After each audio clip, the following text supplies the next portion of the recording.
Hi, this is Dakota Peterson for question number 4. Okay, so this one, we use the firewall to block incoming HTTP traffic for private and public profiles.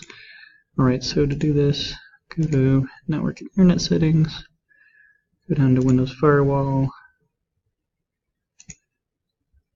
go to Advanced Settings. That should open up the Advanced Security section. So we want inbound rules. So we're going to go ahead and create a new rule.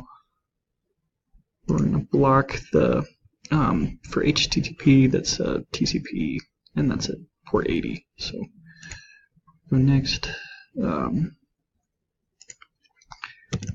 80. Next, I'm going to go ahead and block the connection. And that's going to be for both private and public. I'm going to go block HTTP incoming.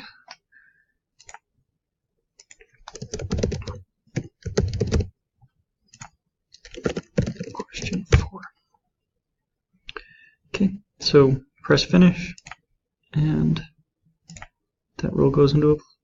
And yeah, so that's the rule. Okay, cool. All right, that's it for question number 4.